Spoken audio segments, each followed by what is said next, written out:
Hey, how you doing? Hope everything's going good with you today. So let's talk about this new update for Star Wars Outlaws on Nintendo Switch 2, because there's quite a bit to unpack, and honestly, the details are worth going through slowly, especially if you're playing on Nintendo's latest hardware, and you've been waiting for Ubisoft to clean up some of the quirks that have been bothering players since launch. The second title update just rolled out, and it's officially labeled as version 8969792.tu2, which is kind of a mouthful, but it's the identifier you'll see when you check the software information on your system. Now, at first glance, this patch looks like one of those stability and bug fix kind of updates, but when you actually read through what's been addressed, you realize it touches on a lot of different areas, from performance to visual glitches to UI polish, and even some quest-specific problems that were literally stopping players from progressing properly. So here's the thing. A patch like this might not sound glamorous because it's not adding a brand new feature or changing the way you play. But for people who are actually in the middle of the campaign or replaying quests, uh, it matters a lot more than you'd expect. Imagine you're in the middle of one of those story arcs, maybe Breakout or Jabba's Favor, and suddenly an NPC doesn't behave the way they're supposed to, or an objective just refuses to load in if you happen to die at the wrong time. Those are the kinds of things that take you completely out of the experience, and that's exactly the kind of stuff this patch claims to smooth over. Ubisoft specifically mentioned that in Outlaws, if Kay died during a certain moment, the objective wouldn't reload properly, and now that should be resolved. That's the type of fix you don't really think about until it happens to you, and then suddenly you're like, okay, thank goodness they patched this because I almost put the game down entirely.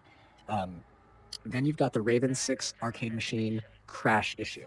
This was apparently causing the game to crash outright when players interacted with it in the A Pirate's Fortune story pack.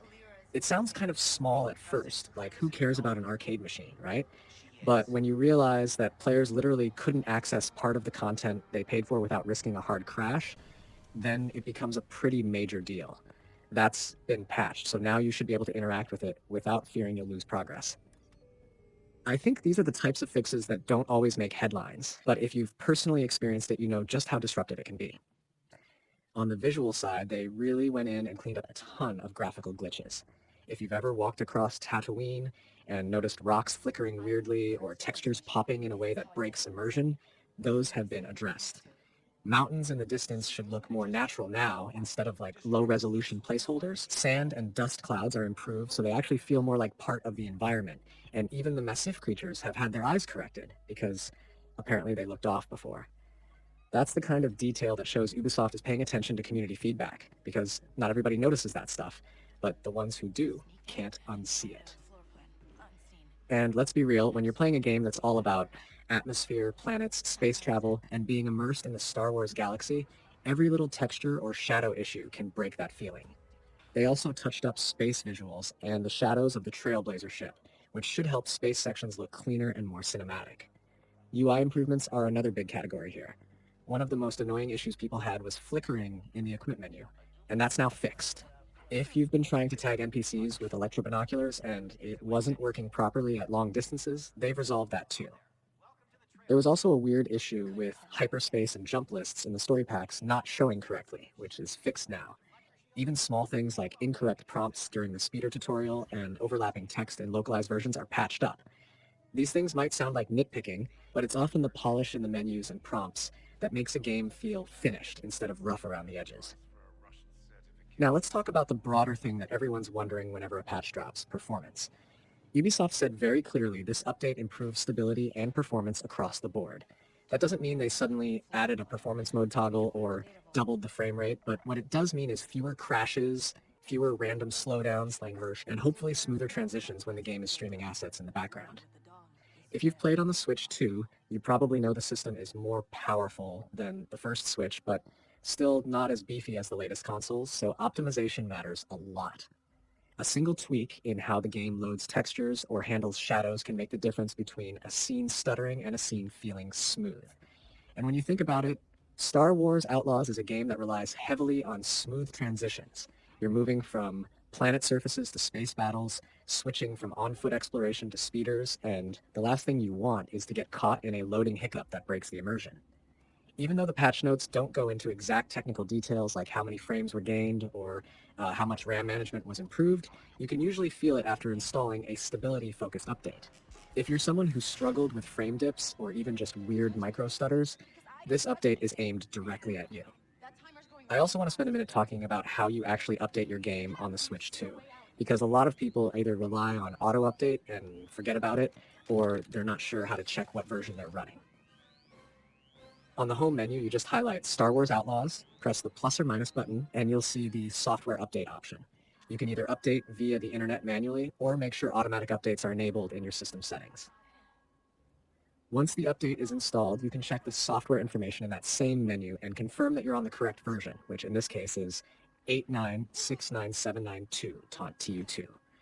That way, you know you're not accidentally running an older build. Something I always recommend, especially if you're worried about losing progress during major updates, is backing up your save data. Nintendo Switch 2 supports cloud saves through Nintendo Switch Online, so if you've got that subscription, you're covered automatically in most cases. But you can also manually double check by going into system settings, looking at data management, and confirming your saves are being uploaded. This way, if anything ever goes wrong, whether it's a corrupted save or you need to reinstall the game, you don't lose hours of gameplay. It's one of those things you think you'll never need until the day you do, and then you'll be really happy you backed up. Thinking about the bigger picture, it's clear Ubisoft is treating the Switch 2 version of Star Wars Outlaws seriously. The first update already cleaned up some early issues, and now this second update shows they're still listening to feedback and making adjustments that matter to both casual players and the more detail-oriented crowd.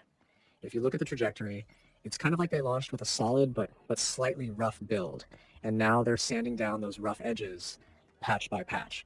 That's a good sign for the long-term health of the game, and not especially considering this is a massive open-world Star Wars title where people are going to be spending dozens, if not hundreds of hours. The update also reinforces something that's true for a lot of modern games. Patches are basically part of the experience now. No big release is ever completely perfect on day one, especially with open world games where the number of variables is insane. What matters is how quickly and how thoroughly the developer responds on words. And so far, Ubisoft is putting in the work. If they keep this pace up, by the time we're at patch 3 or 4, the game on Switch 2 could feel way smoother and more polished than it did at launch. And for players who are just picking it up later, that's going to be a huge bonus. Now, if you're someone who hasn't played yet and you're wondering if this patch is the right time to jump in, I'd say it makes the game a safer bet. Those progress blocking quest bugs are some of the most frustrating things you can encounter, and knowing that they're patched means your journey through the story is less likely to get derailed. On top of that, all the visual touch-ups and performance stability improvements make the Switch 2 experience closer to what Ubisoft probably intended from the start. It's still not going to be the exact same as running it on a super high-end PC or the latest PlayStation, but it feels more refined, and that's what really matters if you're playing on Nintendo's ecosystem. And for those already deep in the game, this update should give you a little more peace of mind. You don't have to brace yourself for crashes when you interact with something random like an arcade machine. You don't have to worry about your menus flickering or your hyperspace jump list not showing up. You don't have to feel pulled out of the moment because of a mountain texture looking like a blurry mess in the distance. All those little things add up, and over the course of a 40-plus hour adventure, they can really shape your overall impression of the game. When you step back and think about it, Star Wars Outlaws is kind of an ambitious title to put on the Switch too.